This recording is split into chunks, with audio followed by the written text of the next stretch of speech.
आजकल आपको पता है ज़मीनों के अंदर मार्केटें तामीर हो गए हैं, सारे घर बने हुए हैं। वो पानी लोगों के ज़मीनों के सैराब के लिए इस्तेमाल नहीं होता है। पीने के लिए जो टैंकियों से जो पानी आता है तो उस पानी की कदर व मंजिलत कम हो गई है, इसलिए वो पानी को इस्तेमाल नहीं करते हैं, तो वो निकालते भी नहीं हैं। आपको पता है कि जब ये महाराजा की हुकूमत थी, उसने बेटे की पैदाइश पर मालिकाना हुकूक अवाम को मुंतकिल कर दिए। जिस तरह उसकी रियासत के तमाम लोगों को पहाड़ की चोटी से लेकर दरिया की तराई तक ज़मीन वहाँ के जो दर्जे अव्वल के बाशिंदे थे उनके नाम दी, उनको गिफ्ट कर दी।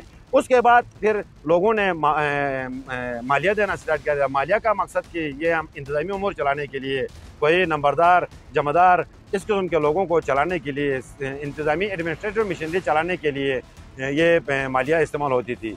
ओरिजिन से लेकर दरमियान में लाकर खुसूसन जो सिटी का एरिया उसमें अंदर देखे तो उसके अंदर पेम्पर से लेकर जूस के डब्बों से लेकर प्लास्टिक शापर से लेकर मुर्दा जानवर भी इस वक्त अंदर पड़े हुए हैं। कोई तवज्जो उनके ऊपर नहीं है। आज भी हुक्मरानों से हमारा ये मुतालिबा है कि इनको फ़ौरन साफ किया जाए और टेक्निकली तौर पर ऐसे बोगस ठेकेदारों को न दिया जाए जो काम नहीं करके सिर्फ कागजात में काम करके पैसे ले जाते हैं, बल्कि उनकी सही तरीके से निगरानी करके उनको दोबारा तौर पर मुकम्मल किया जाए और जो पानी का सिलसिला है वो जारी रखा जाए।